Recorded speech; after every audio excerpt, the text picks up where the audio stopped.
A început? I don't know. So I think it started. So hello everybody.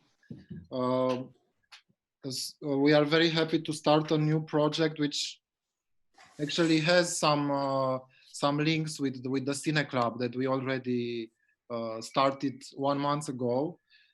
Because the format is pretty much the same. We are trying to exchange ideas with filmmakers from different places and who made different types of cinema. But what changed is the fact that we decided to for certain dates when we will reschedule the festival, which was postponed from March. Since March, and until that date, until 21st of August, when One World Romania 30th edition will start, we will only have as guests filmmakers whose films who have some connection with this new edition of the festival, and we are very happy that we start this series of discussions with a filmmaker who made a film that is actually related to Romanian history, and I'm talking, of course, about Irene Lusztig. So thank you very much, Irene, for being with us tonight. It's a night here, but it's very early in Santa Cruz. So thank you. Not so early. Thank you. Sorry? Not so early. It's like 10. 10. It's 10, yeah, yeah. It is early. So thank you. Early for cinema, but yes. And Vanina and I wanted to say something that the fact that we actually I'm not sure, I think it's your newest feature, Yours in Sisterhood. No, you didn't make some feature afterwards. It's one of our favorite films from the new edition of One World Romania, and we are very excited to. I think it's the first time when it will be screened in Romanian for Romanian audiences. So we are pretty excited that I don't know, it will be launched somehow in Romania during the festival. But to our surprise, Reconstruction, the film that I was starting to introduce earlier, which is your film related to Romanian history and to your grandmother who lived in Romania for a while during the communist era, was also not so much screened in Romania, and this was something that surprised us. We didn't knew this, actually. We were a little bit like genuine about it. We know also that the subject, the topic, it's pretty famous here because it was connected, or it was related to other films that were made in the past decades. One of the films, it's a documentary. I'm talking about Alexandru Solomon's documentary Marele Jaf Comunist, which was, I think, released pretty much at the same time, maybe a little later than your film, but pretty much at the same time. And of course, 3 years later. Yeah. 3 years later, yeah. And of course, probably the most famous, because it's a fiction film and it uses an international cast, is Nae Karanfil's, I don't know how to call it. It's very, very loosely based on the story. Closer to the Moon, of course. I'm talking about Closer to the Moon, which is, I think, co-produced with an American producer. But of course, there is also another connection with your film, which you also use, of course, in a lot in your film. I'm talking about Reconstruction, not Lucian Pintilia's film, but Virgil Calotescu's film from 1960, which became, I think, pretty famous also in the past years here, probably also thanks to more to Karanfil's film than to the documentaries, because unfortunately in Romania, I'm sure it's pretty much, I don't know, I have a feeling that it's not so different in USA also, but documentary is not so widely seen here as fiction films. So there still is a big difference, I think, in the public's awareness towards different types of cinema. So thank you for. We are also happy that we were able to present your film reconstruction to the audiences here. And I just before passing the microphone to Vanina to introduce you also, I just want to say that we read a lot, we studied a lot your beautiful website. Congratulations, it's very beautiful, not only in structure but also in the form, how do you say, the look, the aspect, and it intrigued us a little bit, the title Komsomol, which I would be very interested to find out more about your decision to name it Komsomol. Yes, you have a lot of preoccupations. Let's say you are not only a filmmaker, you also teach, you also curate, you also write. In the past years, you were very preoccupied on feminist issues. So, and the second film that we presented in this preview, let's say, of the festival was the Motherhood Archives, which is very relevant to this topic, and it was very interesting for us to show it because it has many connections with both reconstruction and Yours in Sisterhood, which is the film that we will screen in August. So Vanina, please take the microphone. So, as usual, Andrei has told most of the things I wanted to say to introduce you. So, yes, no, I want to know who made your who made your site. Do you make your website?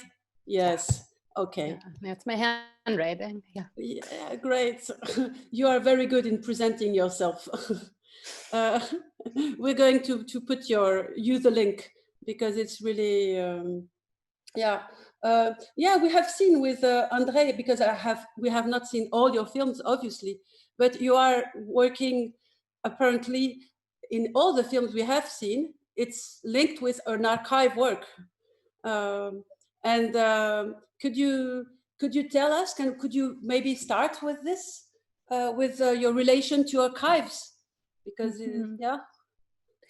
yeah, you know, in the past few years, I've been invited to a number of different spaces to talk about archives and working in archives. And actually, every time I talk about my work in archives, the image I begin with is that image from Călutescu's film of my grandmother walking up the stairs at the moment when she's reenacting her arrest. And this is like always the image that I use to open this conversation about the work that I do in archives, what my relationship is to archives, but also really like how I learned how to read the archives and what am I doing when I'm in an archive.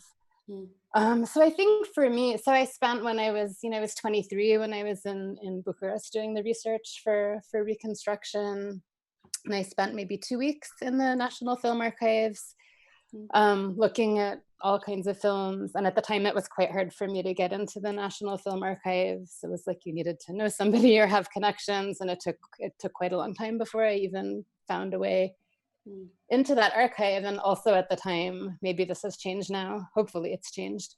At the time, there was no catalog of what was in the archive that was accessible to researchers. So the only way to get a film pulled to look at it was if you already knew the title. So I engaged in this really like speculative process where I would invent imaginary titles and like see if there was a film that had that title. So I was like, I would like to see the film like August 23rd, 1959. Like, let's watch that film. And of course, there is a film with that title.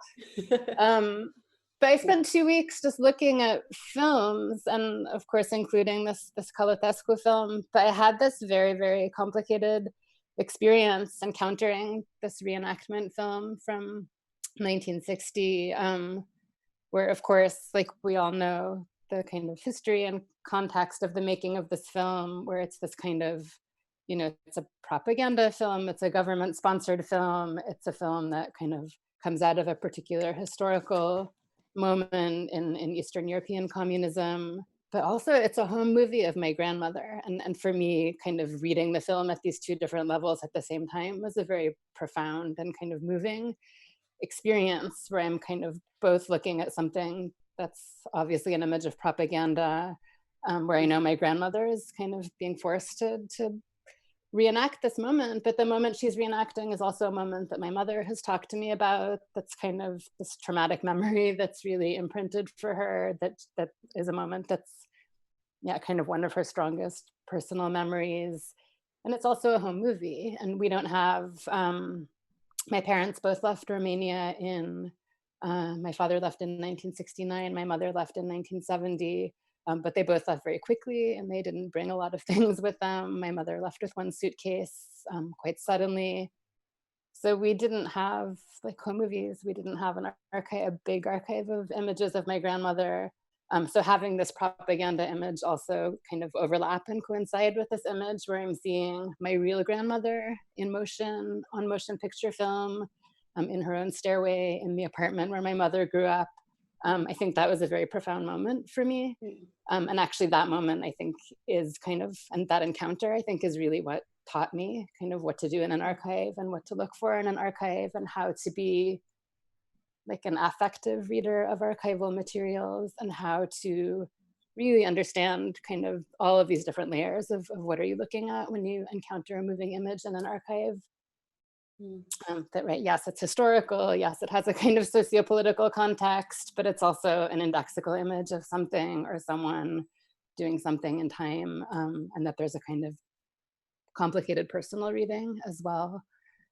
So yeah, that was very formative, I think, of what my practice as a filmmaker has become. And all of my, I think all of my big projects have, since that time, have really started with some kind of archival question or archival collection, or just spending time with archival materials, and really, yeah, just trying to spend time with the feeling of the archive as well as the kind of historical context of the archive. I would like to ask you something to be able to contextualize it a little bit better, because I noticed on the credits that, first of all, one of the people who you thank is Rose McKelvey, which is in a way connected to this edition of the festival, because we are planning the big retrospective and he is supposed to. I saw that, yeah. And also that it's connected to Harvard, no? The film, in a way. Could you elaborate a little bit? Was he your teacher or no? He was not directly my teacher, but I did my undergraduate work at Harvard. So I studied in the film program where he teaches, and yeah, it's funny. I've had a long process of kind of moving away from that type of work. Like I Years in Sisterhood does not use my voice in the same way, and I'm less interested in making that kind of work now. But yeah, in my training, everyone who was kind of in my learning environment when I was a student filmmaker, it was Ross, it was this guy Rob Moss, it was all, it was actually a group, they were all friends actually, but they had all been through the same film program at MIT in the 1970s. That was run by Ricky Leacock and Ed Pincus. So it was this kind of filmmaking counter generation based in Boston, where all of them had been trained in this kind of observational cinema, like very distant mode of filmmaking. And all of them had kind of, in this kind of 70s, 80s moment, like really rejected that and made this really like self-reflexive body of work where they use their voices and kind of interject their selves and their positionality into the work. So yeah, I don't know. We used to joke about, like, in the 90s, every single person who went through our film program, everyone made work with voiceover, everyone filmed their families. So this was kind of like the house brand of the film program that I went to. But I think that was those are important people to learn with, I think. Like, I think that idea, and I think I still have really taken that idea to heart, that when you tell a story or you make a film or you point a camera at something, you have a position, right? You have a relationship to that world or those people or whatever it is you're looking at. And it's important somehow to acknowledge what that position is. And there is also a kind of politics of making that position visible.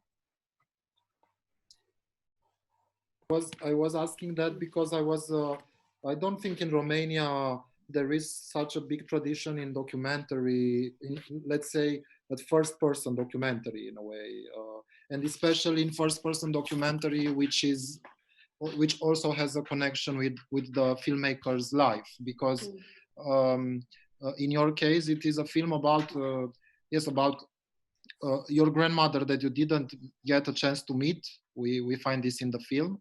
And it's also about your mother, and it's also about a kind of a past, that I don't know, you didn't interact with it, but you interacted with very important people in your life who interacted with it. So in a way, I imagine, I don't know, I was trying, because you were very young, I don't know, at 20 something. For me, because I have students who are like 21, 22, and to take such a, I imagine it's a very tough topic in a way, because it's very personal, but it's something that I imagine that you knew some stories about that maybe seemed spectacular about this.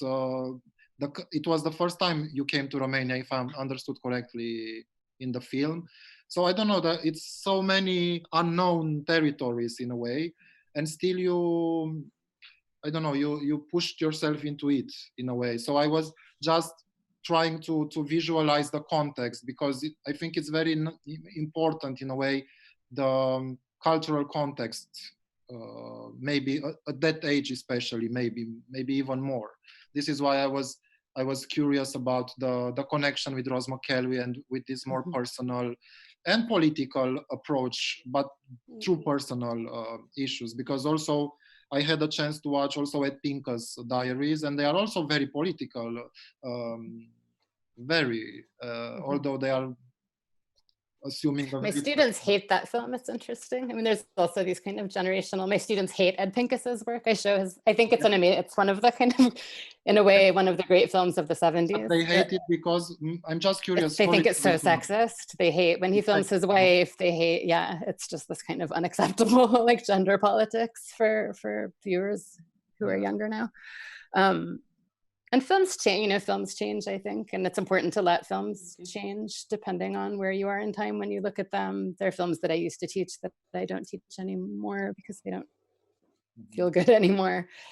I tried to edit reconstruction for about 2 years in the editing room. I tried to not use my voice at all in the film. So it was actually a reluctant decision that I put my voice in, but there was a moment where it needed, it just didn't work without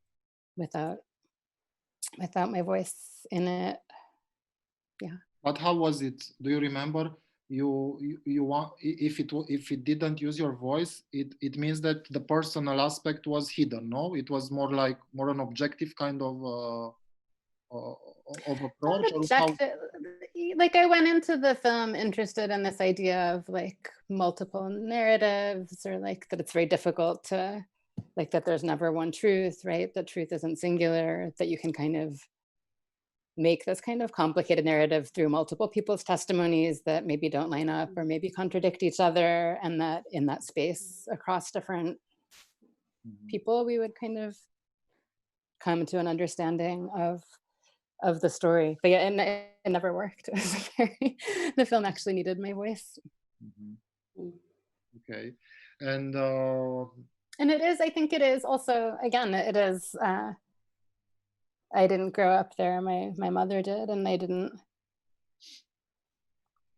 But I think there is a kind of like multi-generational trauma around this story that's shaped me and that's shaped my family, and that is something that I've always lived with. But at that point in your life, it is the film. It's not so pronounced. I don't know, feminist, or it doesn't look so pronounced in this debating feminist ideas as other films that we saw from yourself. But at the same time, it is related to I don't know, to, how do you say, to feminine generations. I don't know, links in 3 generations. Was it something that was already important for you, or during the conceiving of the film, or not necessarily so? I think when I made that film, I probably would have said I'm interested in women, but I would not have described my interest as a kind of political framework. And now I would 100% describe it as a political framework, but I think that's also been a process for me. And actually all of these, like Ross was really lovely, but none of my teachers were women. Like I had no role models, I think, as a young filmmaker for what it would even mean to be a feminist filmmaker. So I think that's something I had to figure out like on my own over time. But yeah, no, Motherhood Archives, I think, is a much more explicitly feminist film, and it's kind of politics and framework. But Reconstruction's a feminist film, of course. I mean, it's about women, and it's about, you know, in the end, like one of my favorite parts of the film still is when my mother tells the story about what her mother actually did after robbing the National Bank of Romania. She bought a skirt. And I think that's so, you know, like maybe that's like crazy or trivial, or why would you buy a skirt? But I think like, what is a skirt and what is buying a skirt? It's about freedom, it's about pleasure, it's about desire, it's about autonomy. So like in that moment, actually, I think maybe I wouldn't have described it this way again when I was in my 20s, but there's like totally a feminist politics to like what is that about and why is that important? But this personal, let's say more personal vein or type of subjects, let's say of topics, is this something that I only managed to watch yours in Sisterhood and Motherhood Archives and read about the other films of yours, and it doesn't seem to have a continuation in your work. Like it's not like you are a diarist or something, or is it because I don't know? There is also, I think, a little gap of time between this film and the next feature that you made. No, a pretty big gap. Yeah, I made another, like a mid-length film in 2005 in Russia. That's like 53 minutes. But yeah, there was a gap in features. I also had a baby. I don't know if that's a big pause. Now he's 13, but I had a baby in 2007. So yeah, it slowed me down a little. I was just curious if I don't know, there was something that I don't know, this let's say change in a perspective in the topics and formats of your films has something to do with, I don't know, not being very happy with the results of the film, I don't know, or not at all. It's not related to the experience of doing reconstruction. You mean that I use my voice less in my work now, or that it's less personal? Or, sorry? I'm not sure, Andrew. Is your question just that the form of the film is less because person? It's not, no, it's not.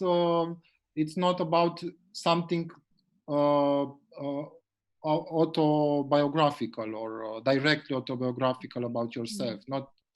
Yeah, I don't. Reconstruction is also not about myself. I really, even when I was writing the voice, I thought about the voice as a kind of voice of synthesis, or I mean, it is written in the first person, and I thought about what that means and why it would be in the first person. Like, of course, like what's my position and why am I the one telling the story rather than somebody else? And I think for every time I write a voiceover, I mean, when anyone writes a voiceover, you're kind of, I mean, it's not like a diary where you're just like sharing stuff, you're kind of writing. And Ross, I think McElwee would say exactly the same thing, that he writes a character, that he's very aware of kind of what is he constructing when he writes the voiceover of a film. So I think partly the writing is like, what does the film need? And for reconstruction, it felt like it did need like my voice, that's me, and that's kind of located in my kind of exact intersection of positions, where I'm a first generation Romanian Jewish daughter of you know, my mother and granddaughter of my grandmother. For Motherhood Archives, my voice is also in the film, but the type of voice that I felt the film needed was very different. And I tried to write a voice. Actually, a lot of the voice is written in a we voice, so it's the third person plural rather than the first person singular. And I was thinking a lot about like, what is the didactic voice of a lot of these educational films, right? Like it's usually a man's voice. It's usually telling you what to do.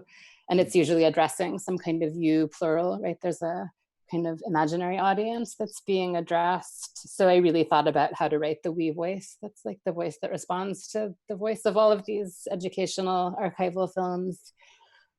So it felt like that film needs a different voice. I think in Years in Sisterhood, I'm still thinking about voice, but about collective voice, and where it's not my voice, but it's many people's voices. So I don't think it's like a discontinuity, but it's, I think, just what every film and every situation needs. I think I try to come to each film thinking about what is the voice of the film that it needs, and maybe it's different for different works. Mm-hmm. But I don't I rarely in reconstruction, I'm almost never talking about myself or my feelings, right? Actually, like the voiceover is very carefully written to kind of bring a kind of analysis, bring maybe a poetic tone, but it's very rarely actually directly, it doesn't talk about myself that much, actually. Mm-hmm. Yeah, you're right. Yeah. I wanted to open a little bit the discussion to Alexandru Solomon and to Irina Trocan, just briefly to introduce them also for you and for the viewers. So Irina is she's a film critic, actually. Irina, let me see you. Yeah. She's a film critic. She's also teaching cinema in the Film University. She has a website where very occasionally înseamnă des, often she and her colleagues are dedicating articles and essays to women filmmakers, and this is not something this is pretty rare in Romania. So we are happy that you are with us and you accepted the invitation to discuss with us and with Irene Lusztig. And Alexandru Solomon, he is as I already said, he is pretty well known in Romania as a filmmaker, and one of his films, Marele Jaf Comunist, was based on the topic of the event that is also central to your film, Irene. How do you say cum se spune Jaf? Heist, yes, the heist of the National Bank of Romania in '59. So I would start from Alecu, actually, from Alexandru Solomon. I'm curious, actually, have you seen Irene's film before, or how did you find out about the story? Because in Irene's case, I didn't ask you this because it's obvious that you found out from the family, but in your case, it's not so obvious. Virgil Calotescu's film was already well known. I don't know, or not from there. There were several coincidences. First of all, they showed on TV at the end of the 90s an excerpt, not the whole film, not the whole Calotescu film. Mm-hmm. And there was a little article in Dilemma, which is a local magazine. And then I met Irene also when she came. I don't know if it was for filming already or research or sometimes. So I was, putting some dots together, and my aunt, who was living in the same house at the time, met Monica and Igor. Mm-hmm. So there were several things. And then I started researching and writing, and it's obviously not a personal link, but everything around that generation and people and state of mind sounds very familiar, sounded and sounds today, because I rewatched the film today, and obviously I watched Irene's film when it was out in 2001, I think. But the film reconstruction was not immediately available, no, for watch in Romania. It was not screened after it was released here, no? It was much later. You mean the Calotescu film or which one? Oh, no, Irene's reconstruction of Irene's. I know, but no, I think it was screened later on with Adina Brădeanu. You had, no? The screening. Adina is also working with One World Romania. But that was, must have been. Yeah. In 2010, it was actually many years later. Yeah. So that was the, yeah. And how come this film was not, do you know why it was not shown in Romania before? It's so strange for me. Well, you know, I don't know, it didn't have a local connection or, I mean, somebody if there is a local connection. No, not in the film, but in somebody to work with it. And the places where you could show films like this in the first 2000s, I think, were very much less than now, you know. I think it was Astra, no? They already existed as a festival in 2000. Astra existed, but that was it, you know. On TV there was practically nothing, and of course the cinema distribution was even worse. So. I mean, the first, I think 2000 was the year with the lowest number of cinema halls and films made in Romania ever. And it was like a big hole. Yeah, it's very from the exterior. I don't know how it is for Irina, for example, as a film critic, but it's very strange whenever, I mean, it's whenever you have 2 or 3 films on similar topics appearing close in time, in a way, because it many times it happens that one film becomes more known than the other. I don't know, and then you think about I don't know, the differences between them, and you know why they did 2 films so similar, very close to each other. What is your view, Irina, on this? You also know Aleku's film, I guess, about the 2 films. That's a tough question. I kind of read them in wholly different keys, because it seems that the Marele Joc Comunist, the Great Communist Train Robbery, the Great Communist Robbery, sorry. Right, I think it kind of addresses the local cinema history, and that it assumes not necessarily a Romanian spectator, but somebody whose reading of the documentary is of, you know, a communist reconstruction that is obviously unfair to the subject, and that we can, in a way, hate, you know, as being something that is meant to manipulate the contemporary audience. And while seeing Irene's film, it felt like kind of overcoming a culture clash, which probably separates you from your grandmother, besides, you know, everything else that happened biographically, that she was in jail, that she was cut off from her family, that there were lies told about her. So I kind of felt a personal connection where you recover this person who's of obvious importance to you because she's your grandmother, but also who's hidden under all these layers. And I felt that you kind of encourage the viewer to look through the films for something that's authentic. Not necessarily because it's directed to, you know, uncover the truth, but because, you know, it's your grandmother in front of the camera and it's all you have to connect to. And I felt that even if you're quoting parts of the same footage, it through wholly different frameworks, which I, you know, found interesting. But I only saw your film recently, so there's also this kind of freshness of my own perspective in between the two.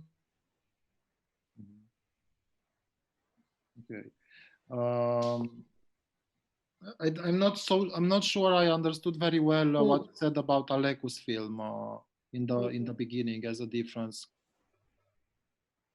That you kind of assume a knowledge on behalf of the spectator of how those films were produced.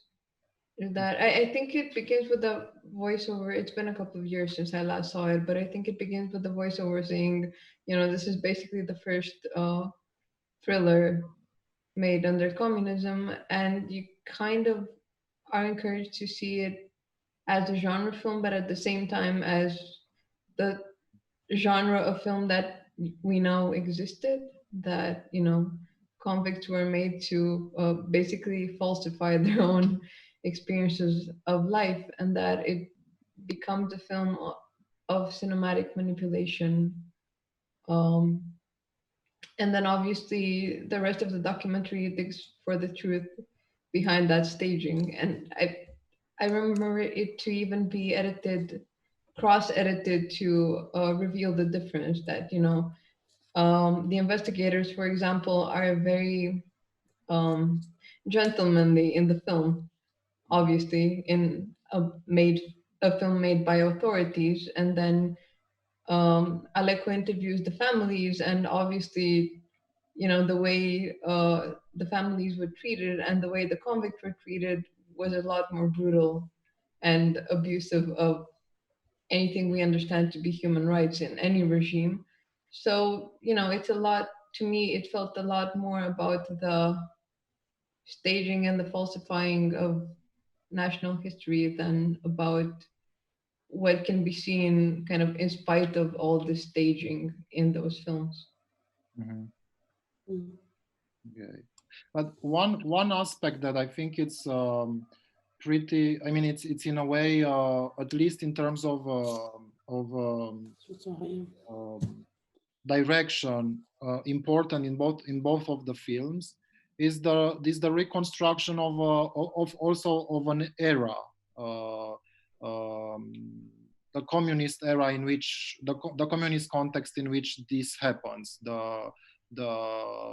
those lives and those topics. And I would like to ask both of you how you, I don't know, what was the process of uncovering these issues, these aspects about the historical context? Because, for example, Alecu, you also lived a while not in the same era, but in the communist Romania, so you also had, let's say, more direct connections. I don't know, how did you approach the context? What kind of sources you accessed, both of you, for this? Irene, you want to start? I mean, I do think what Irina is saying, like, I was very, in terms of context, first of all, I was definitely making a film, not for a Romanian audience, but for an audience where I felt like I could not assume a shared knowledge of Romanian history, of like, what is 1944, of what is, like, what was Stalin's death. So I did feel like I had to put those things into the film. But yeah, I think I talked to I talked to so many people, like many, many more people than are in the film. And I looked at a lot of archival material, and again, much more broadly than just the Călătescu film, but looking at like parades and looking at all kinds of other propaganda films, and then really thinking about, again, what were the stories my mother had told me about her childhood, and how are those the same or different from what I was seeing in these films. Yeah, I don't know if that answers your question. Yes, it does. I did a lot of research. I mean, it was a long film for me, and it was like deeply researched. So, and I was coming to, yeah. You were preoccupied, like, I don't know, since much time before the project on understanding Romania more from afar, or it was more, I don't know, historically, sociological, I don't know, culturally, or it was something that it was more developed because of the project, so, or during the construction of the project?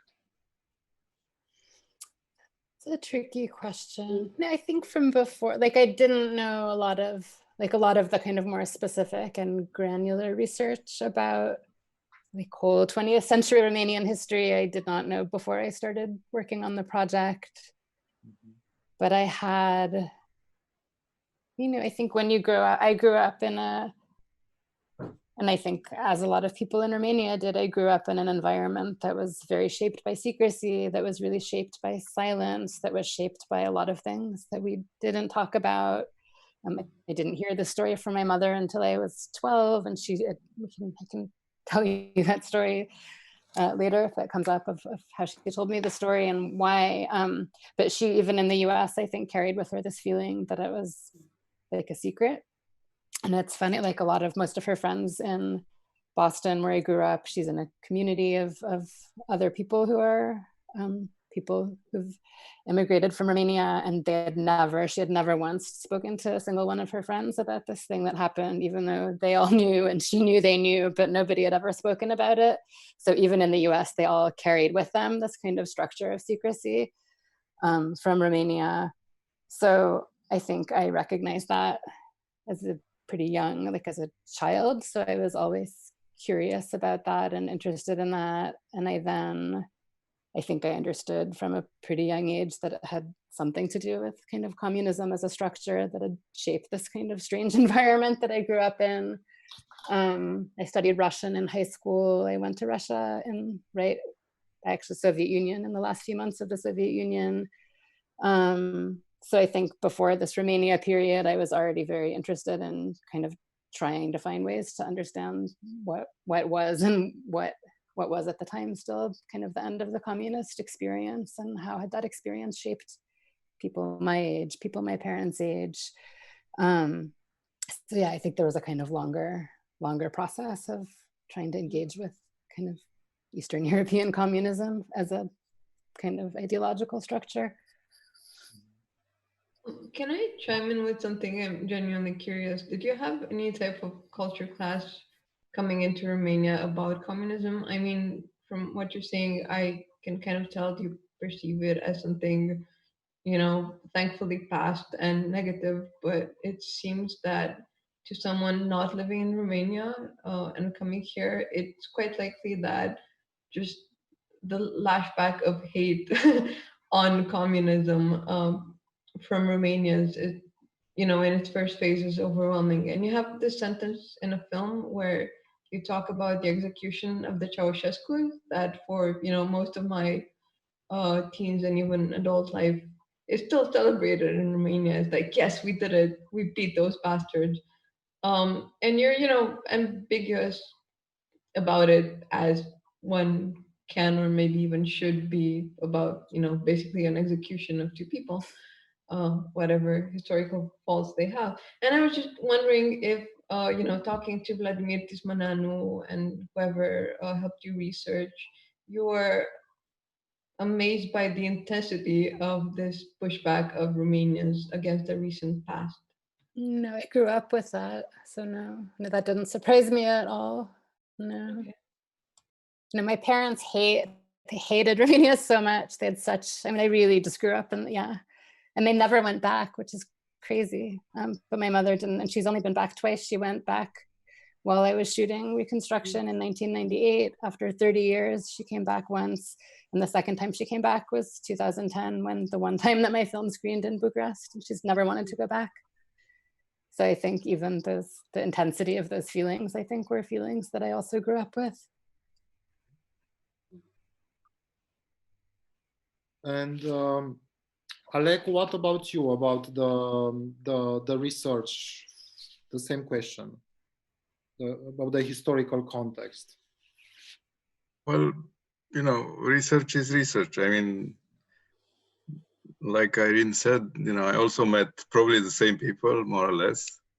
But my focus was, I wanted to meet the bad guys. This was one of my obsessions, you know, because I thought that, you know, Romania at that point was, there was not yet this council for the study of the archives of the Securitate was not yet in place. It became, you know, an institution while I was filming.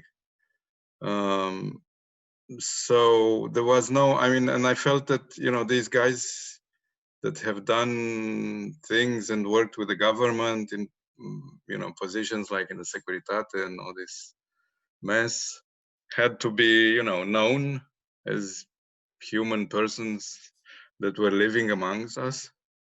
So I had this obsession that I had to meet them and expose them in the film, and that they, because they were, you know, if there was a film crew there, half of it or more was Securitate. And the script was Securitate, and, you know, apart from Calotescu. So this was one thing, and then I had this attachment, let's say, to understanding what Sahia was and where did I come from as a documentary maker in this culture, you know, as it was, you know, without glorifying or despising it at all. But I had done some practice in Sahia as a teenager during the late 80s.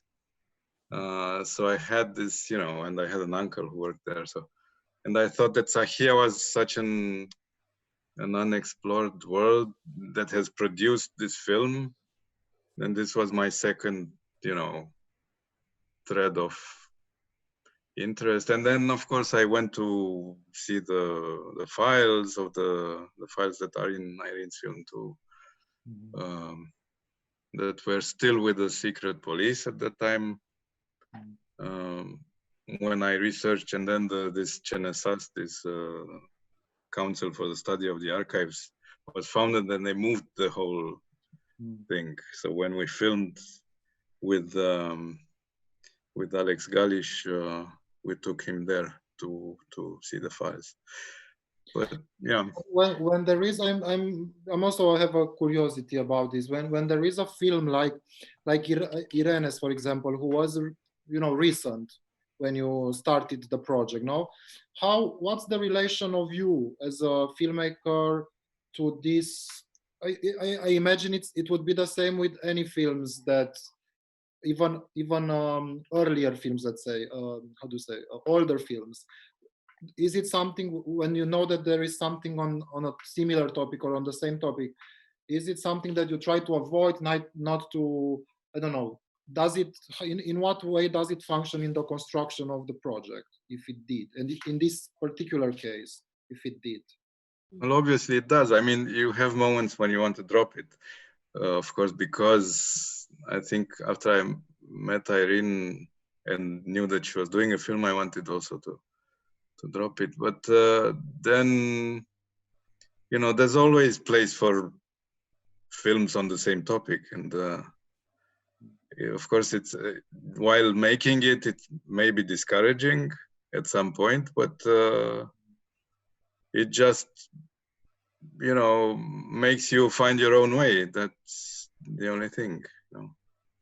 And so when I watched Irene's film when it was done, I knew that there was a place for another film also, you know, that the approach that I had in my head was different. And but it happened in other occasions, you know, that I was, you know, 2 years in the making of something, and then I found out that there's this film already.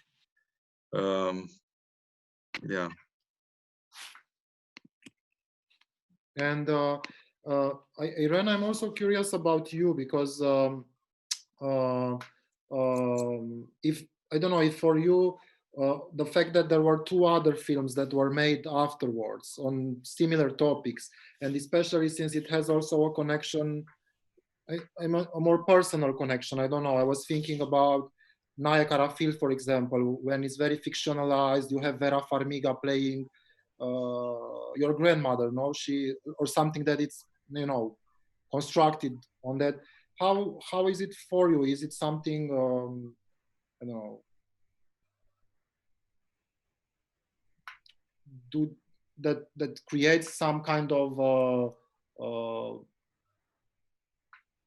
you know, reaction, or it's not so different, I don't know, than other films?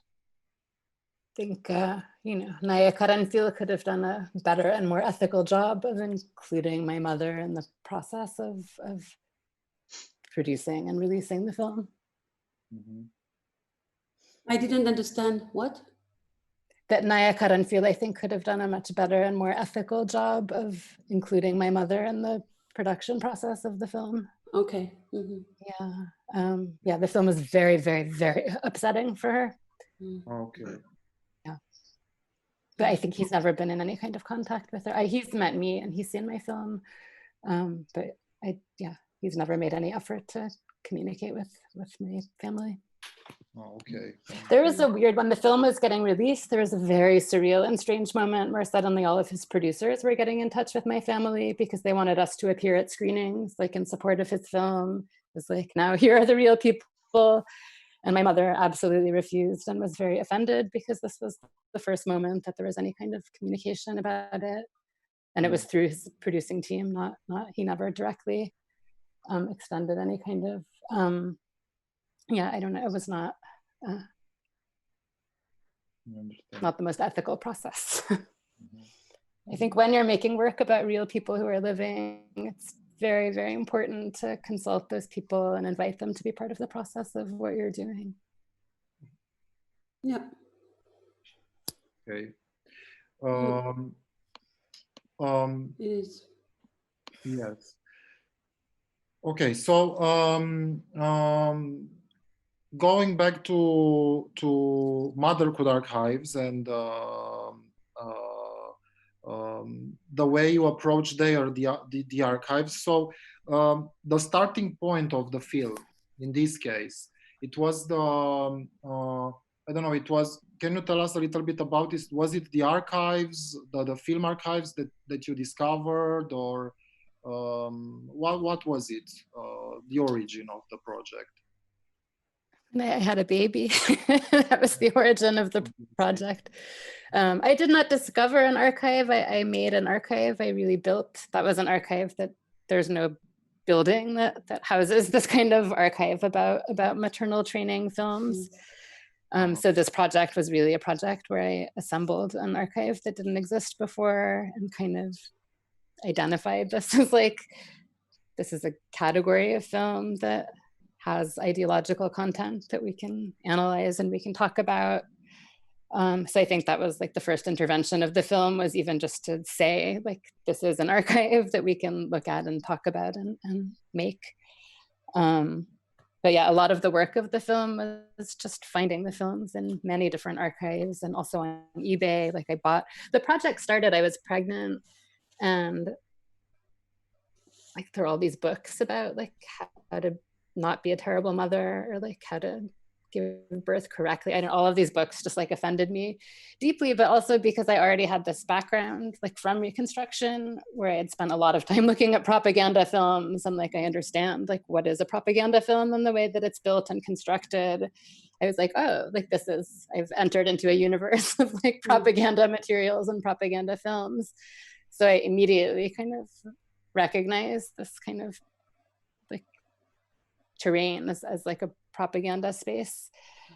And then like instead of reading books about how to be a good pregnant person, I started buying films from the 50s, 60s, and 70s on eBay and watching them on my projector at home. And I constructed this kind of alternative personal curriculum of prenatal education through looking at these films. And then I think at the beginning it was not a film that I was making, but it was just a personal kind of project of buying and looking at these films and just trying to understand like what is the ideology, what are the historical moments that produce these films, why are cultures so prescriptive about how to mother correctly? And of course, these are connected to much bigger questions of the ways that women and women's bodies are disciplined and constrained. And then again, like research, and I started uncovering all of these really interesting and weird histories. Like I did not know that Lama's breathing was a like neo-Stalinist Soviet, like neo-Pavlovian like science thing that was part of nationalist agendas in the Soviet Union. like that's very interesting. So by tracing out kind of very specific ideas about childbirth and childbirth training, it kind of led me into these, I think, bigger questions again of national agendas, national politics. Mm-hmm. But it started with just buying things on eBay to look at them.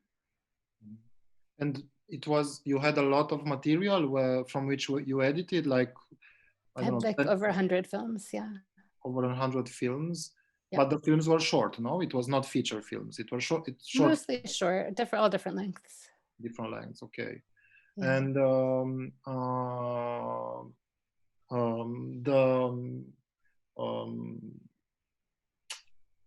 you started to discuss a little bit about the way you constructed the voiceover, but I would like to come back to it a little bit to develop more, because you said that you use the voiceover that it's more similar to the didactic aspect of the voiceovers of the original films, no? No, it's not a didactic voice, but it's a voice that responds to, like, it's positioned in response to the didactic voice. Uh-huh. Yeah. From the original. It's a we voice, right? It's this we, and the we is very slippery because who's included in the we? But I think that's a question that the original films bring up as well, right? Where the woman, every one of these films, at its center, there's a kind of imaginary, like, hyper-normative woman who is like not too young, not too old. She's like white, she's not too pretty, but kind of pretty. She has a husband who's the same race as her. So it's this kind of like, yeah, imaginary like construct. So the voice of the film is like that, it's that we of these women, right? But either do or don't identify with. But what you discovered, was that something that surprised you in what you discovered in those original films? I mean, or everything was as you expected in terms of ideological and I don't know, cultural approach to motherhood in them? Oh no, it was so surprising. So many things were surprising because, again, like culturally, when you're told there's a good way to do things and a bad way to do things, I think we don't ask questions about how is that culturally specific? How is that historically specific?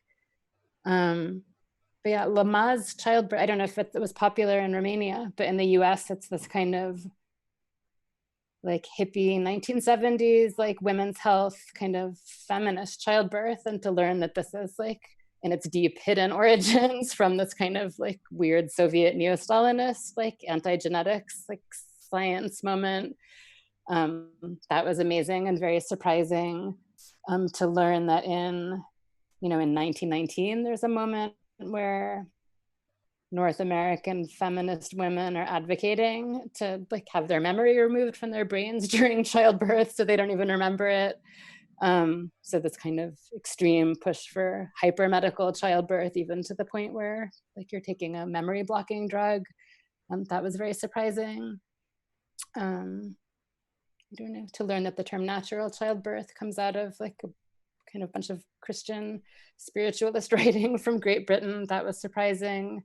So I think the more I kind of dug into these different histories, the more, the more denaturalized I think all of these ideas became, because of course each one of those ideas comes out of a specific time and place in ways that maybe we don't remember or know anymore.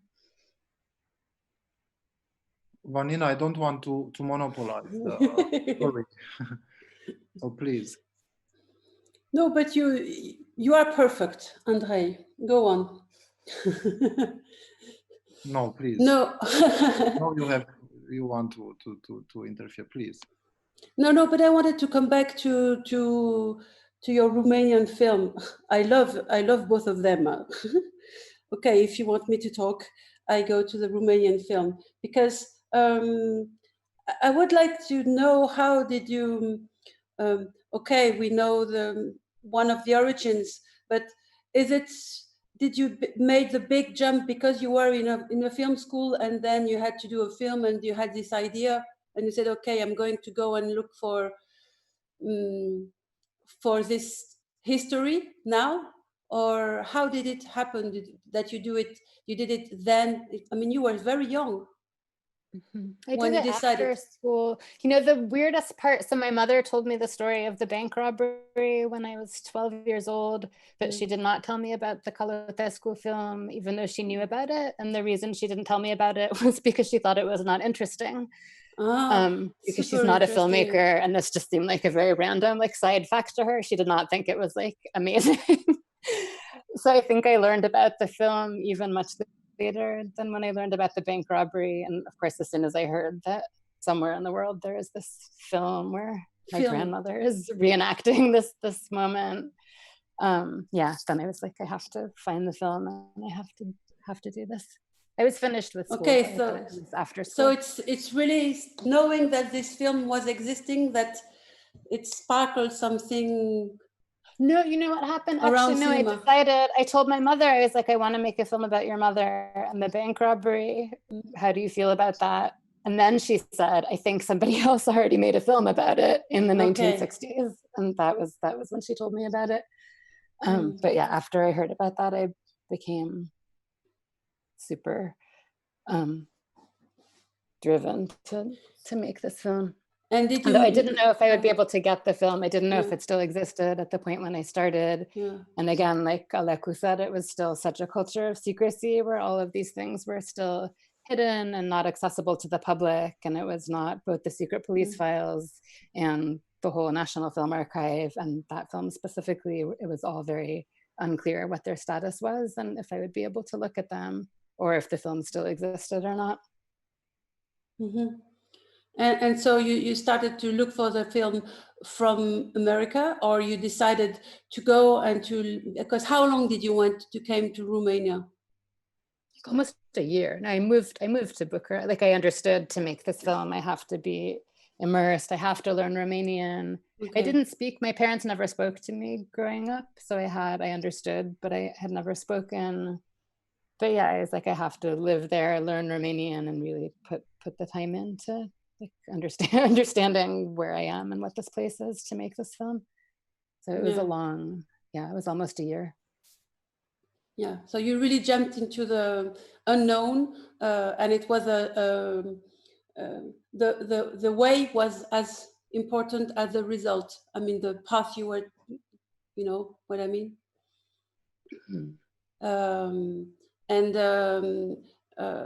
Did your mother saw the film before or not? Has seen the film when she was a little girl or not? No, nobody. This part of why the story was not well known in the late 90s was because the screen. It's a very weird. I mean, Aleku maybe has his own theories. I would be curious, but it was like kind of high budget, 35 millimeter, like big production. This film that I think was expensive to make. It was a lot of effort to make the film, but it was then shown actually to such small numbers of people. It never had a big release at the time that it was made. So to have seen the film in 1960, you had to be invited to a screening. You had to be a Communist Party member or maybe a journalist. So it was not shown widely.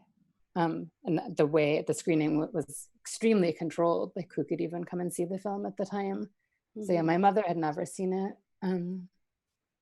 but most people had never seen it because of the way it was distributed, which was through these invitation screenings, right? Yeah. Aleku, maybe you know more about the distribution history. Yeah, I think it was not like a wide release. Although you may think a dictatorship is a very organized and centralized state, Romania was also an exception in this regard. You know, I mean, they planned it, they invested a lot of money in the production, true, but money was not an issue, you know, for the state anyway, because everybody was employed, the studio was there. So, but I think they wanted a big release, let's say, nationwide at the beginning. But then you can see also in the script, because there were a lot of markings in the script, and the Minister of Interior was correcting the script and softening it, and you can see that they were hesitating what to do with it. And finally, the anti-Semitic tone of the film was not that strong as you may expect. So it wasn't, there are, you know, versions of the script where it was much more obvious. So this was, they were hesitating on this. And then when the film was done, they probably hesitate if to release it widely. So they prefer to do a controlled thing. But anyway, I know people who sneaked in the screenings. You know, you could, if you knew somebody, even if you weren't a party member. And anyway, it did its job, because I think almost anyone whom I spoke with who was an adult at the time had at least heard about the film and the heist. So as a PR coup, it was effective. Yeah. And so you arrived. My mother saw it for the first time when I brought it. My mother saw the film for the first time when I brought it to her. Actually, I filmed her watching it for the first time, and it's footage that I didn't use in the film. But she watched it for the first time in Bucharest from a copy that I had gotten. I'm curious how you feel about the film as it relates to your family history, because you have this interview with the director of photography that's included in a very deadpan way, I would say. So you film him talking about how he was just doing his job. He had instructions from above. He tried to make the frame look pretty and so on. And then you include a frame that is, classical and well proportioned and so on, but it's so peripheral to the film and just, showing people standing, waiting to be interviewed. And I was wondering if it was hard for you emotionally to go and investigate how this film came about and came to represent what had happened. The image that it cuts to while he's speaking is the courtroom. So it's all of them waiting to be sentenced. So it's not a random image. It's a specifically chosen image of the sentencing. But it is very classically beautiful, but not necessarily in a modern sense. It's something we have collectively learned to not worship in the past 18 years of cinema. Yeah, I found it very hard to see the film. I found it extremely hard to talk to him. I did not set out to find and expose the bad guys. I thought about, like, should I find and expose the bad guys or how? And I had a few other meetings. Like, I talked to one of the Securitate guys who was part of the investigation. And I felt so uncomfortable with, he was very old. He was like forgetful. It just felt bad. I was like, what do I want from this guy? And what do I want him to do and why? And I felt a little bit the same with Marinescu, with the photographer. He's the only person I've lied to in my whole career about who I am and why I'm filming him. And I made the decision that I felt okay to lie to him because of who he had been and what his career was. But yeah, it was very uncomfortable for me to film with him. I think we met twice. He was very paranoid also. He wanted to like look at my ID and like meet in a alley. Like, he had this whole protocol about how we should meet for the first time. And then the second time we spent like 4 hours. I think he spoke about the film, the Calutescu film was like 10 minutes out of 4 hours, but he talked about like underwater photography, like camera, like, I just let him talk about everything. He showed me his vacation pictures with the Ceausescu. It was super weird 4 hours. But I was just like, if this guy just talks for long enough, right, he's going to say the thing that I'm interested in. So he just spoke for 4 hours, and then there's this 10 minutes of talking about that film. But yeah, it was very, very, very uncomfortable to spend time with him, and also with the other people like that who I didn't include in the film. And with the prison guard, actually, like the spending time in Jilava, again, just physically being in that space and thinking about my grandmother being in that space, and like the prison guard who showed me around in that space, that was also very hard. Yeah, just the physical sensation of being in this space of trauma was very challenging. And when you arrived to Romania, you decided you had what did you had in mind? I mean, I know as a filmmaker that it's easy to talk afterwards, and sometimes we don't have that much, but we are open to as many things and that will arrive. And how did you arrive in Romania? Okay, you had this film that you were going to look for, and apart from this, I had an apartment. I had some phone numbers that my family gave me, including Aleku's. I didn't know. I was 23 and it was my first film. So I think I was just waking up every day and trying to understand how to be a filmmaker and how to be in Bucharest. Yeah, I don't know. You had in mind to meet as many people who knew her, to go where she lived. Did you had in mind to go to Israel, or did you have all this kind of? I went to Israel first. So all the shooting outside of Romania, I actually did first. I went to Israel first. I filmed with my great aunt and uncle, my aunt and uncle in Frankfurt. I filmed with them before I went to Romania. That's why we speak French, because I hadn't learned Romanian yet. So French was our common language when I did that filming. So yeah, all of that shooting was before. Okay, so you were already, you had started your research in your family already. Yeah, and I filmed with my mother first, and I filmed with a few other people in the US also who are not in the film, but I did all of that filming first. Yeah, I had done a lot of research already. Yeah.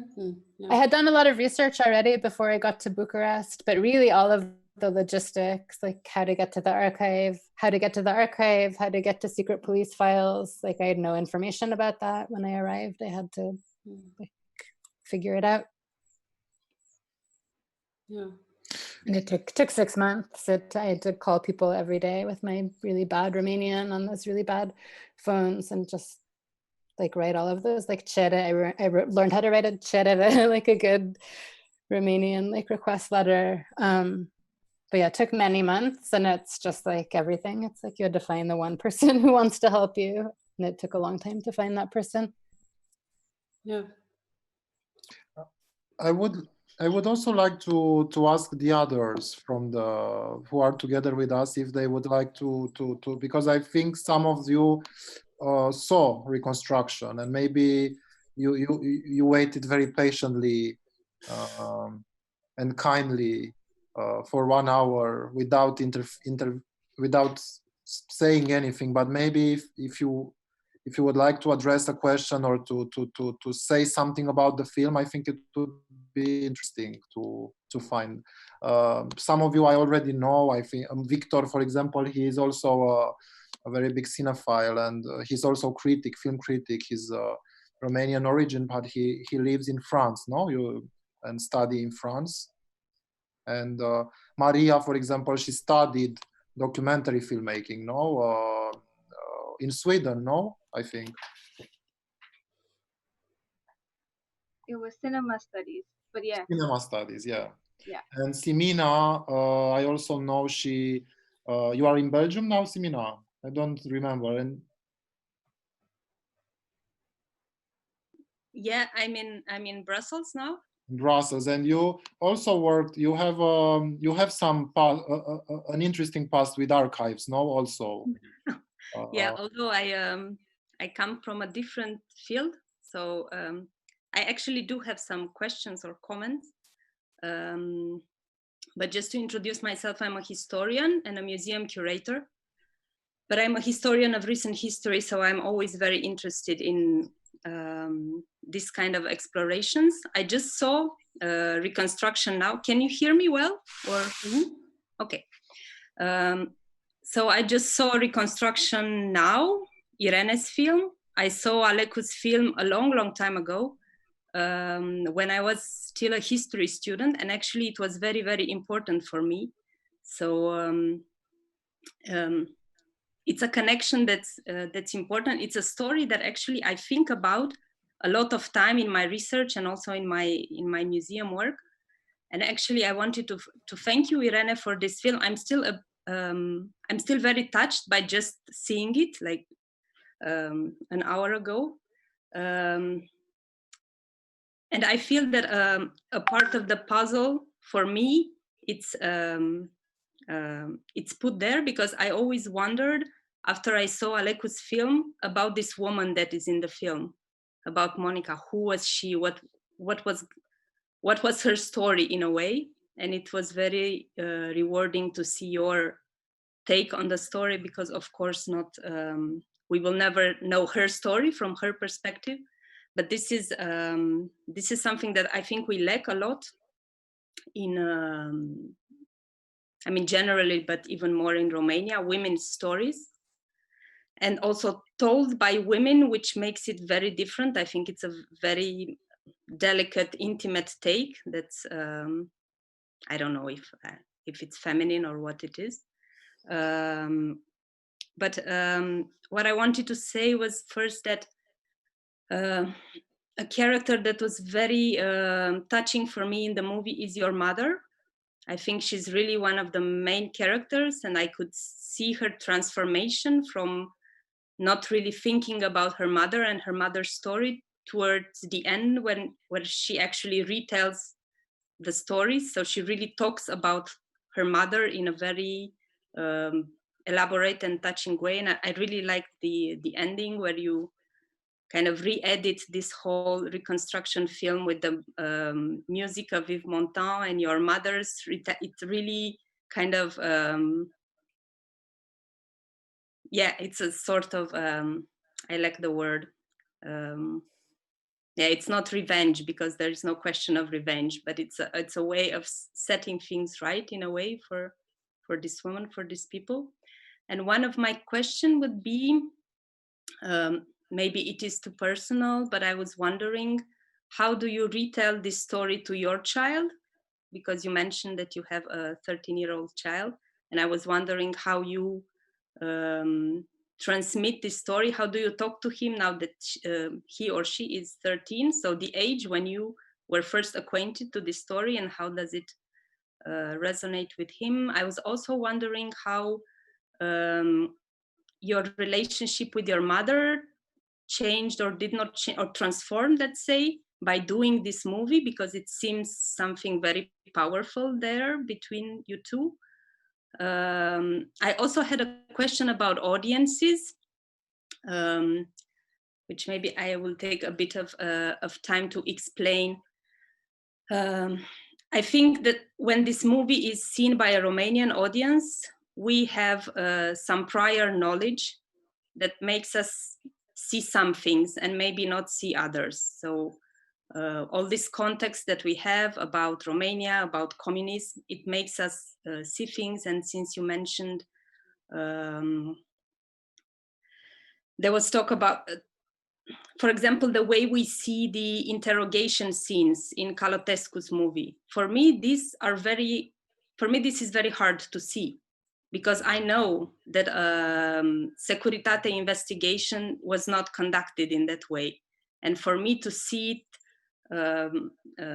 framed like this, in this very polite way, and it's like, and I don't know if a foreign audience, maybe not Romanian, but let's say not Eastern, so not ex-communist audience, would also get this, how staged and how fake this is totally. Then another layer which was added for me in your movie is that you have this story of the arrest of your mother, which we see several times in the movie, but then we have your mother's story and how it actually happened with guns pointed at children's head. And then again, it's this clash between the cinematographic image and how things actually happened. So yeah, that was my question about audience. So how did foreign audience, non-ex-communist audience reacted to this? Like what did they see? What were their questions? How did they react to this? Yeah, I mean, I'm sure, I think that, yeah, that's a good question.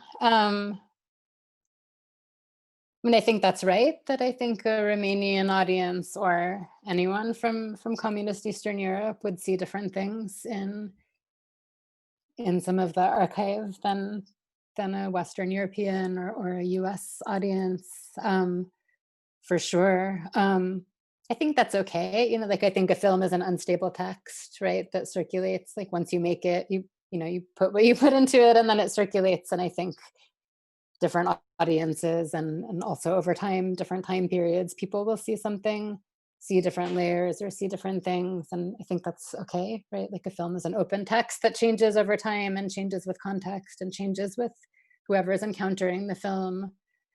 So yeah, I think that's right, what you're saying, that there are some things in the film that would not be read in the same way or would not feel the same to an audience that doesn't know these histories and as well as you do. If I may interrupt you, I just remember. Yeah, of course. I wanted to tell about when we first saw Aleku's movie.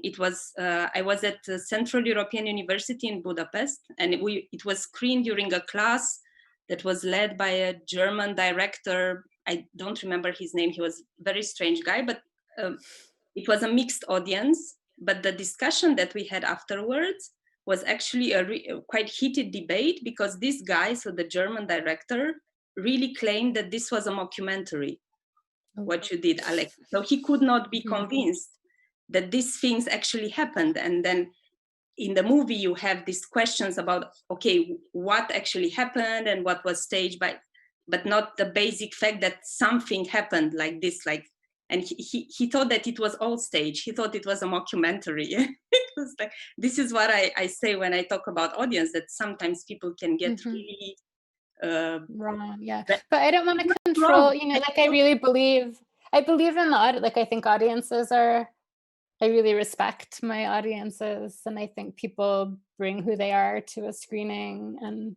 maybe that's different things for different groups of people. But I don't want to fix the meaning of a film that I make. Like I actually really want to make films that are open and where the viewer needs to do a little bit of work to kind of situate themselves inside of the film. So I don't like what you're saying. That's okay. No, but I totally agree with you. I guess my question was if there were interpretations from your audience that you found surprising. I mean, things that they saw and that surprised you as a way of seeing this movie, not right or wrong, but just. Yeah, not so much. Maybe age is a thing. Like yeah,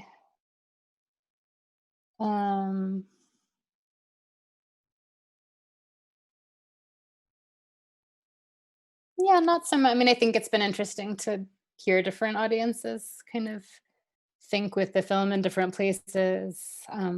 But I think I already understood making the film that there's some different kinds of audiences and different sets of kind of cultural understanding that people are bringing to the story. So I hope the film works in different ways for each of those kinds of audiences.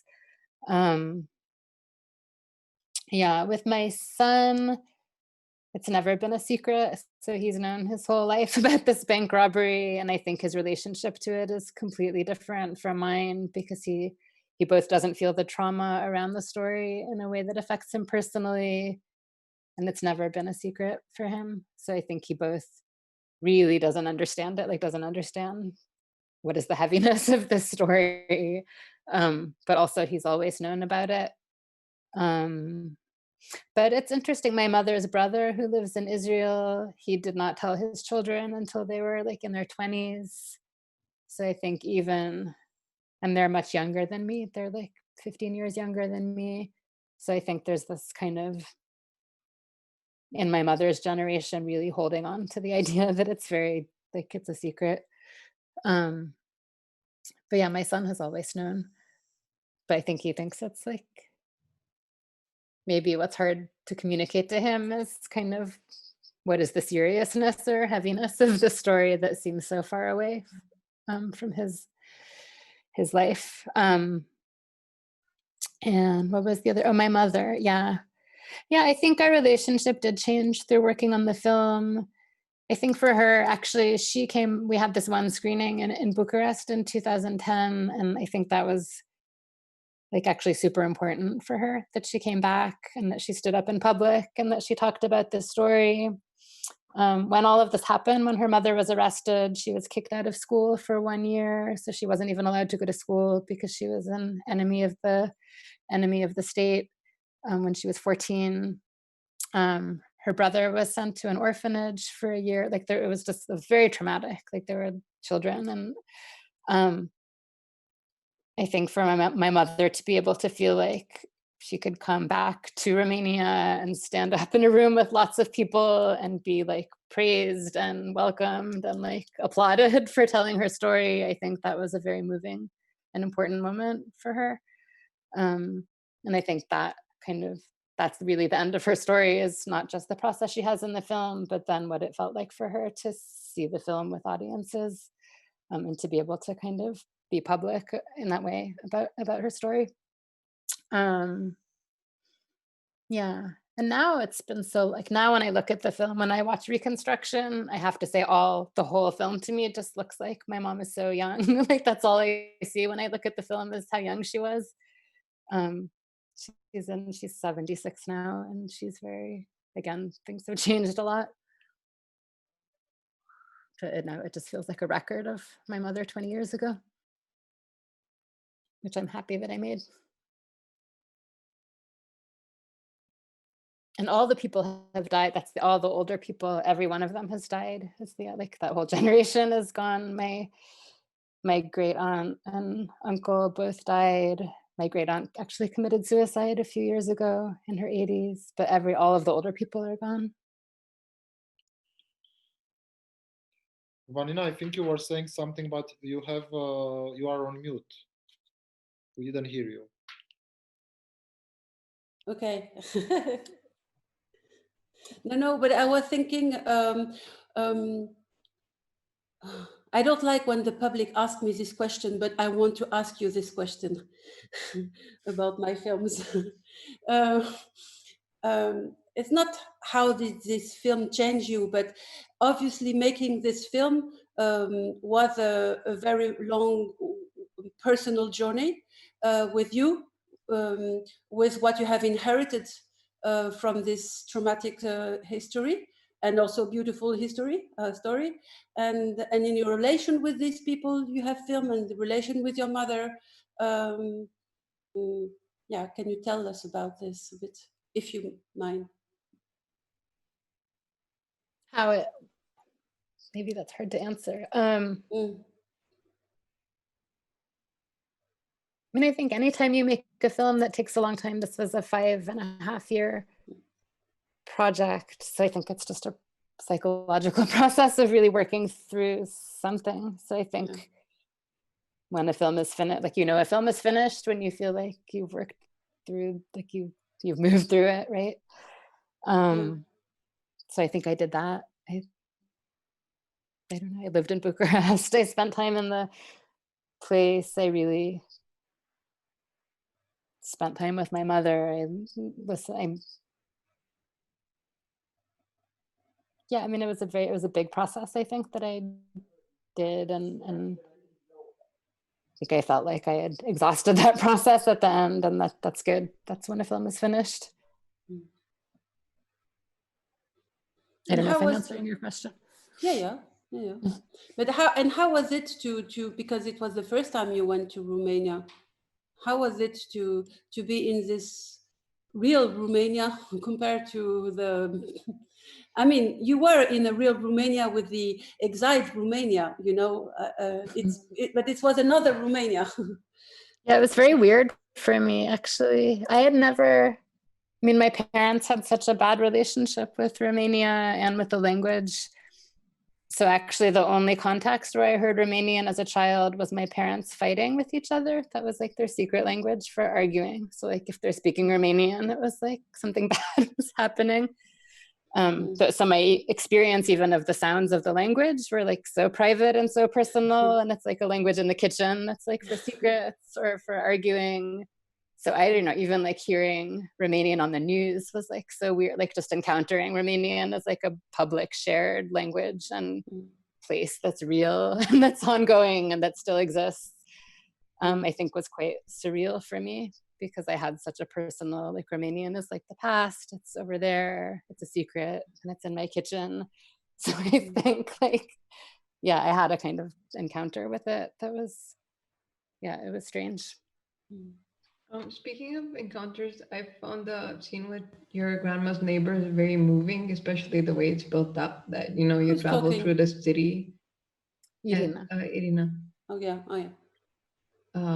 Yeah, and basically it's pretty obvious, you know, not knowing anything, that it's a big city, but then you end up in this corner of it where people have known each other forever, and the moment they meet you, it's like, oh, I know your mother and your mother's mother, and it feels like, you know, they just take you into their whole personal history and they tell you exactly what went on and what happened on that day. And it, you know, especially contrasted with the rest of the film, where basically you have this reconstruction that is demonizing your grandmother and everyone surrounding her, to basically have this very humanist take on it, that, oh yeah, I know her and everything that she's done before and since.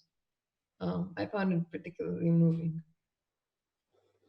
Yeah, thank you for saying that. And I think for me, that was one of those weird moments where it's like, I've never been here before, but like, look, these people know me, like they've been waiting for me, or they have something to say to me.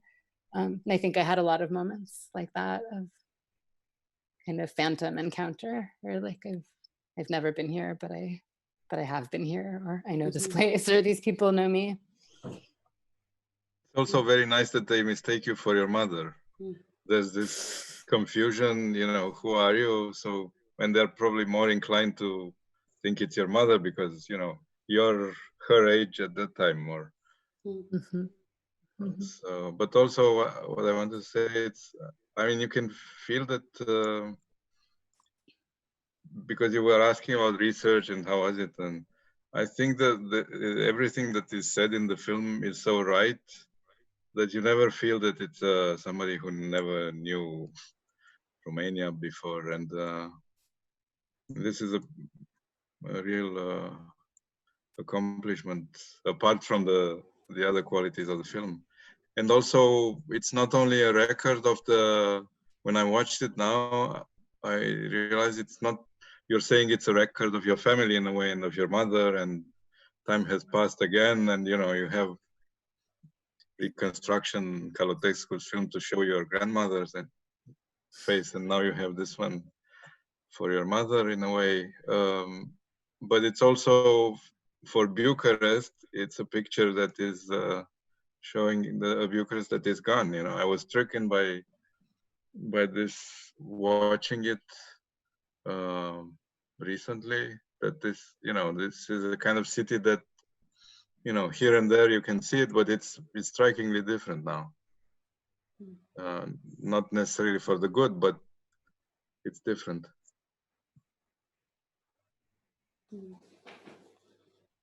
Yeah, and that's part of, I think, the way that documentaries are never fixed texts, right? I mean, they're both kind of different spaces of encounter with different people, and then they totally change over time. Yeah, like maybe it's a film about the 90s now, and that wasn't wasn't my intention when I made it, but yeah, like, what I is think films feel different over time. Romania? Do you still come? Do you still go to Romania? Do you feel like you're close to it, or no? My whole family left. Everyone left. So some of my parents' friends, some of their kids grew up really going back and forth a lot because there were grandparents or there were people to visit. Nobody in my family stayed. Everyone died or left. So yeah, it's weird. I mean, it's something that I spent a lot of years of my life kind of trying to immerse myself in and become part of in some way and learn about. And of course, I mean, it's still part of my identity. Like it's the family that both of my parents left Romania as adults. And we have a community, the community I grew up in Boston. Again, my parents, most of their friends are Romanian. So we grew up in a community of Romanian people. But no, I don't have an active relationship with Romania, and I haven't been for 10 years. I see. Do you think you're gonna take your son over? Will you take your son over to Romania? That's a good question. My sister and I have talked about, but my sister has never been, actually. She's 8 years younger than me. She's never, again, because we grew up in this way where it was not a family thing that we went back and forth. So we've talked about going together. Yeah, I would like to do that. I have a question, just an editing question. How long did it take to find the film once you had roughly everything, and how long did you? Very long. Yeah. Years. But partly, I mean, I had no script and partly I spent a lot of years trying to make this version of the film that did not have my voice. So I think that maybe wasted a lot of time, like years of time. No, but it's part of the process. You figure, yes, like you learn what the film needs. Yeah, it was quite slow. It was very hard to find the structure and find the voice and figure out. And there's a lot of stuff I shot that I didn't use, that were other interviews, especially, that felt maybe just too informational. Like I'm never interested in something that's just information. Like it needs to be, maybe there's some information, but it needs to also have affect or a feeling or some other cinematic weight, right, to be on screen. So I had like hours and hours of interviews that I just didn't, I had to move through and look at and transcribe and think about, but I didn't use them in the film. You understand very early that you wanted to go in that direction, or non-informative, and to more read in between the lines, in between the word, in between what people say, in their silence. No, I tried initially to use a lot more people. This is about like the cut without my voice. Partly I was also imagining that all of this kind of historical framework would be narrated by other people's voices. And it just became, yeah, it was a very awkward cut, like it never worked.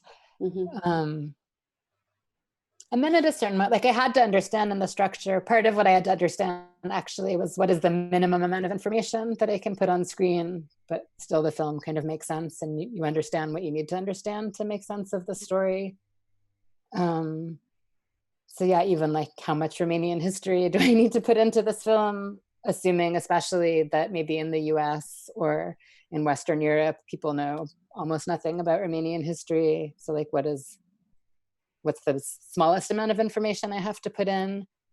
And editing, like eventually I started to understand, I'm like, oh, there are certain historical moments that like every single person talks about, like Stalin's death and how did that feel? That's something that many, many people talk about.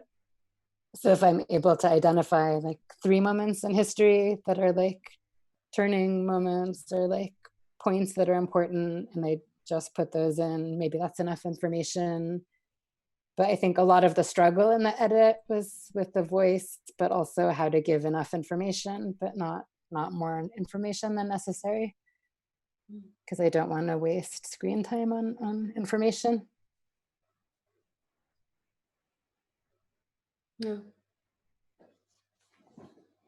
Yeah, it was slow. Motherhood Archives was also slow. That was a 6-year film, so I'm a slow filmmaker.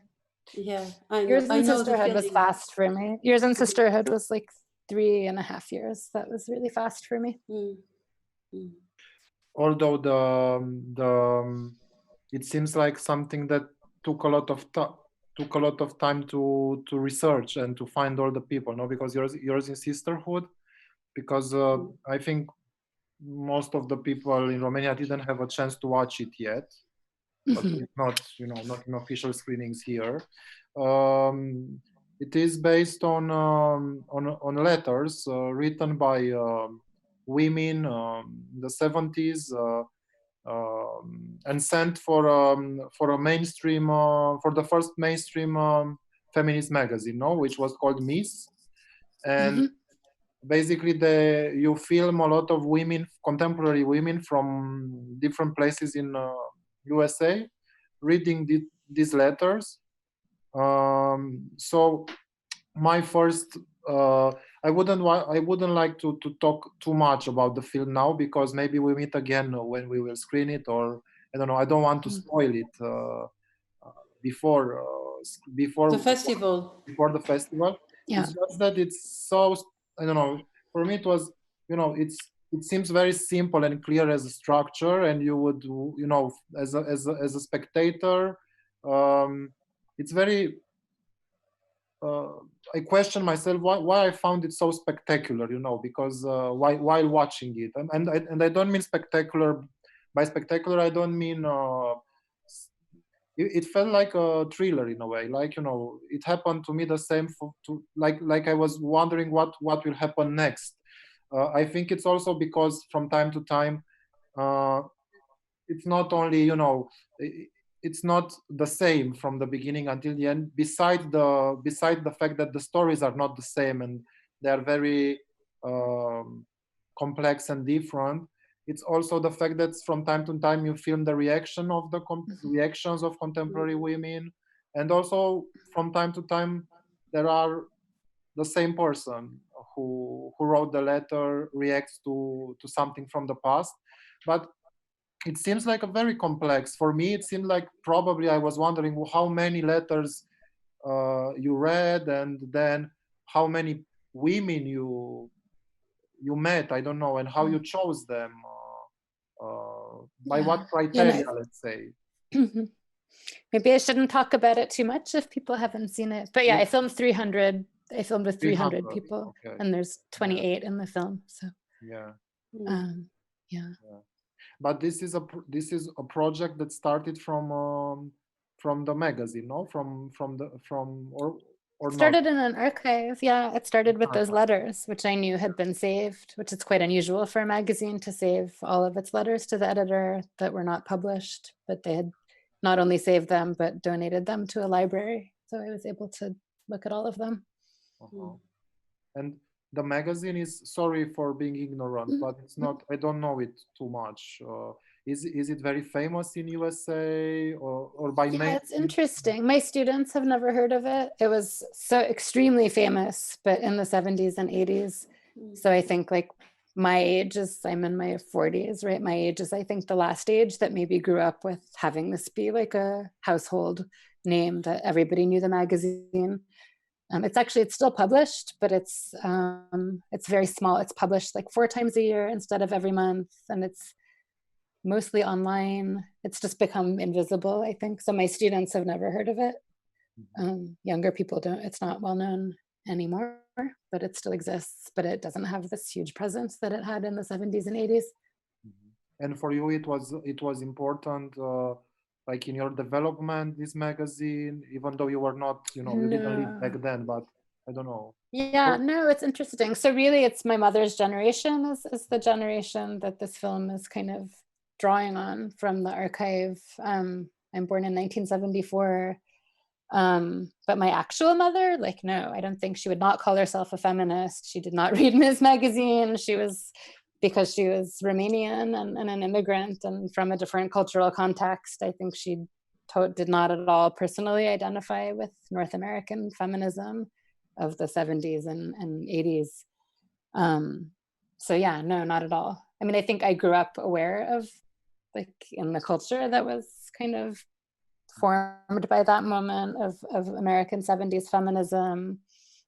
But no, my interest in the magazine, I think, came out of motherhood archives, came out of a long process, I think, of thinking about feminist histories and thinking about feminist conversation. And yeah, I think more came out of research that happened later for me. And also it seems that it's very important in your films, also in motherhood archives. You have, in the ending, you come back to the present. It seems to be very important also in the films, not only outside of the films, this connection between the present and the past, and Yes. those histories, and it's relevant for all the three films, also for reconstruction. It's like you are, you know. Yeah, I mean, I'm never interested in just history. I mean, because history is never a thing that's just in the past or just far away, but it's a thing that has a long tail and has an echo and shapes the present, and we hold it in our bodies and we hold it in our memories, and we hold it across generations, right? Like I may be shaped by Eastern European Stalinist communist society, even though I never lived under that kind of regime myself. So yeah, history is always manifest in the present, and it's always changing depending on where we are when we're looking at the history. So I think it's not possible to talk about history without talking about the present.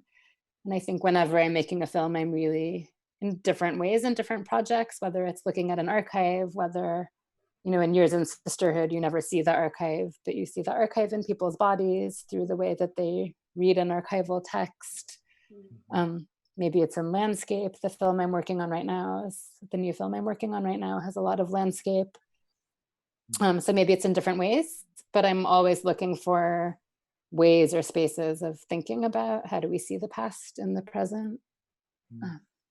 Yeah, and it's also, I think it's also important, the fact that at least Motherhood Archives and Yours in Sisterhood, they are not about any kind of history. They are about women history or issues related to womanhood. And it's something very strange for me, the fact that, I don't know, the discussion, also in the USA, I think they are very present. In Europe, about how do you say it in English?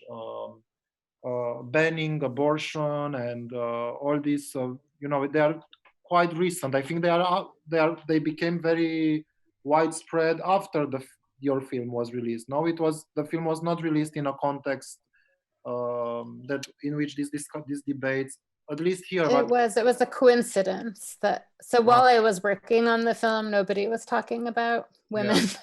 Yeah. And then, right, the film was finished just as kind of Me Too was happening in the US. And so it kind of, I mean, I guess it was lucky for the film.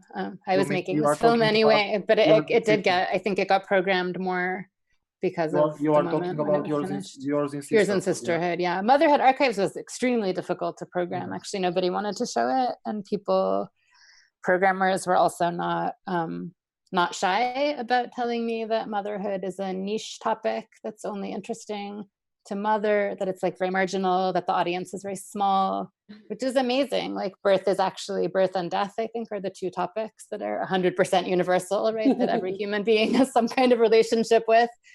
But I think there's and it's not just my film, it's a long history of treating the subject like a very exceptional topic that could only possibly be interesting to like a very small group of other women. So yeah, that film, it was interesting, did not do very well in festivals, and it took a long time to get it programmed. And then Years in Sisterhood did like amazing, but it was like just a different moment in our discussion about these things. This is strange, because now if you would release now the film, Motherhood Archives, because of all these discussions, not only about Me Too, but also about, there were a lot of discussions about banning abortion, and I mean about motherhood in different ways, but about, how do you say, going back to a period before a lot of rights were being won by women.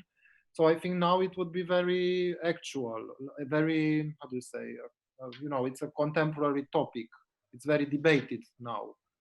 People don't like this film. People feel really uncomfortable with Motherhood Archives because it's about this topic that we've been told is very small and marginal and trivial and kind of indulgent when women make films about childbirth and motherhood. But actually the tone of the film is quite analytical. So it has a kind of very critical historical voice, and putting those two things together is it's uncomfortable for, like, a lot of viewers have told me that the film makes them uncomfortable because they want to see films about childbirth that are joyful and that are positive. Like, I think there's a lot of discomfort with the combination of the voice of the film and the subject of the film where I think people are not expecting that we can say something smart about women's bodies and childbirth. But yeah. No, I was just thinking now that maybe it's not the kind of motherhood that a magazine like Miss would promote. No, the one that you are opposing in or presenting in motherhood archives. And I wanted to ask you something related to this. How is it now, like in the USA, compared, like for example, with the 70s? Does it exist, a magazine similar with Miss and so widely read by women with this kind of progressive ideas? How is it now? No, because it's like everywhere. I think that the internet has really fragmented our conversations. So I think there's many spaces that are online spaces, that are feminist spaces or discussion spaces. But because of the nature of the internet, right, there's like hundreds of spaces. So I think there's no longer, this is what interested me about Ms. is that it's like one magazine that everybody is reading the same thing, and quite diverse politics of people are reading the same magazine. So people are really attempting to be in conversation with each other across big differences. And I think that's not true anymore. And I don't know, in the US, I think we've had a kind of societal collapse around the difficulty of people with opposing politics entering into any kind of like reasonable conversation with each other. So the idea that not so long ago, maybe every woman in the US was reading the same magazine and trying to have a conversation was, that was very interesting to me. Yeah, and I also want to ask you something, and it is related with a preoccupation that we have with Vanina, because it's not very much discussed here in Romania. The fact that, I don't know, if there is, for you as a woman filmmaker, if you felt during your development, let's say during your career, something that was particular because of that, in no matter what kind of terms, also in industrial terms, let's say, or I don't know, because I think there are some reasons, for example, why even in a small cinema culture like in Romania, there are even the filmmakers, the women filmmakers that started to appear, thankfully, in the last years. Many of them are doing documentaries, not fiction films. And of course, I don't want to speculate now. It's related to many different things, but also I can observe this in documentary film festivals. It's more probable that you have, many women filmmakers with great films. And in fiction festivals, many times you have this big discrepancy of many men and very few women. And of course, one explanation that there are two very cliche explanations that you might find. One is the money, that it's maybe most of the times it's not so expensive to make documentaries. And the other one is the fact that in general, in documentary filmmaking, the filmmakers, women or men, are more interested in the outside in a way, I don't know, not so much, they are paying attention to others, to society, to, I don't know. But this is cliche explanations and probably most of the times not correct. So I'm asking you this. I don't know if it's offensive or I don't. Please don't. No, it's really important question. I mean, some of it is money. Like, if somebody has to give you like $5 million to make a big feature film, right? Like, and that people are not giving women millions of dollars to make films. I think that's true. But a lot of it is. But I know I'm a teacher. I'm a teacher. I teach film students. I teach a lot of young women, and I think about these things. I think about my own education a lot. And I think, like you have to, if you don't see work by women, then you perpetuate a system where it does not seem possible or imaginable that women can be film directors. I think that's a huge part of it. And like Ross McElwee is like a lovely man and a great filmmaker, but I had no women teachers when I was a film student. I almost didn't see any work by women. There were all kinds of small ways that I was like discouraged or told that the things I was interested in were like very small, or like, I don't know, you're interested in feelings, or you're interested in your mother, or like that's very, these are small things, right? These aren't like big ideas or big cinema things. But I think you need to, I don't know, like we're all shaped, I think, by what we see and what we imagine as possible. And I think when we see an industry where there are very few voices that are women's voices, we imagine that that's what filmmaking is, right? I don't know, like I don't know. I mean, this is something I work really, really hard on when I teach. I teach a class that's called feminist filmmaking, where that's the whole class. And actually men take this class too, and it's amazing for them. It's like totally transformative for the brave men who take the feminist filmmaking class. But all these, like numbers matter, what you see matters. Programming is so important. Who's programming work? I didn't like that Venice film guy who's like, I'm sorry, there are no great films by women. Like that guy should get fired. Like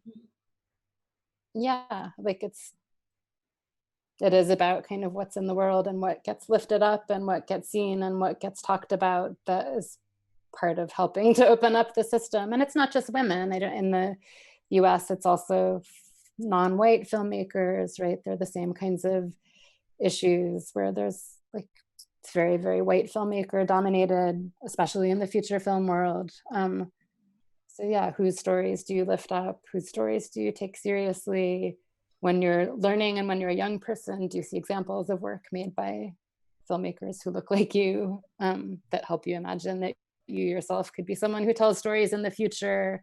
Those things are really important. A lot of it is, it's programmers and funders, I think, who have the responsibility to change things right now. But just, this is also very, very just a curiosity, professional curiosity.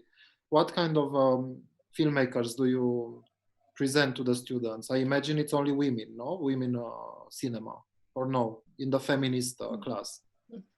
Mostly, yeah. Some Women examples of filmmakers? Transgender filmmakers. I can, so my syllabus is on my website. It's on my website that you liked. That you can, I made a public version of the whole syllabus because people were interested, and because there are all these people who are like the same as the Venice film guy. They're like, I can't think of any films by women, or like, what can I do as a teacher? There's not enough films by women. So I made a public version of the syllabus that anybody can look at. That's on my website. Okay, so let's look on your website, which is Komsomol, and now this will be my last question, and I will let the others to continue if they want. Why Komsomol? To end with the beginning. It came from when I was making Reconstruction, and yeah, my mother had all these sweet stories about like being a young pioneer in Romania. Yeah, I don't know. It's just a I had lived in Russia before. Yeah, I don't know. It's just a name that stuck from a long time ago. Okay. No, it was just curious because it's it's something very specific to the pioneer, from Eastern Europe, from communist countries. So, Vanina, please, if you. Yeah, I think it's time to finish, unfortunately. But what is absolutely great is that it's just the beginning, because first of all, people will be able to see your film, these two films, 3 weeks in Romania on Invent Book. And also we are going to discover your last film in the festival. So it's not the last time, it's just the beginning of the story. In between One Word and Irene Lusztig. How do you say Lusztig? I don't care, because everyone in my family, there's a very spectrum of like Americanization or not, and I'm open to every pronunciation. How do you say it in American? My sister, my mother, and I say Lusztig. My father Lusztig. still says Lusztig. We don't care. Okay. It's whatever. It's flexible. Yeah. Yeah, cultural context. My new film is about men and nuclear weapons. So I'm trying to make a feminist film about war manufacturing. We'll see. We'll see how it goes. Can't wait. Yeah, we'll talk about it during the festival at the end of August. Is it going to happen, like with real people? Sorry? Is it going to really happen? Yeah. You think it's going to happen? Yes. Yeah. Yeah. It will also happen online for sure. So it will also happen online, but we also try to make not everything that we wanted to make in the first place, but to screen at least once every film also somewhere outside, Outside, yeah, that's nice. It's the end of August, so it's summer. It's very hot here. But I'm not sure a lot of the guests will be able to come, and so it will not be like usual, but yeah. We have to adapt, but yes. Yeah. So we hope to meet you then also, maybe also in a discussion, but we already invite you for a future edition of the festival, maybe with another film or in the jury. And I don't know. We have to think together of something. Yes. We can bring my sister and my son. Yes. And then we do a special screening of reconstruction in the festival. Not only of reconstruction. Yeah. But also this one. We want to discover also your other films. We also 3 of them. So yeah.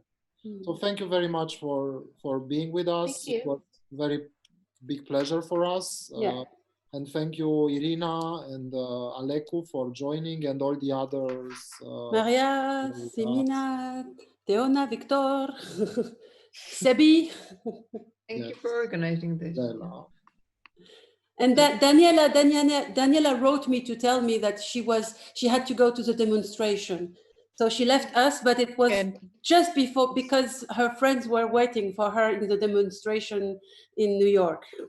And that our colleague Adina Brădeanu, who likes your film very much, very, very much actually. She also says a big hello. She wanted to be with us, but she was in the car driving. So it's not a good hour for her in Great Britain. It's between job and evening. So thank you again, and waiting to meet you soon. Okay, thank you so much. Thank you, everyone. Thank you, Irene. Bye. Bye.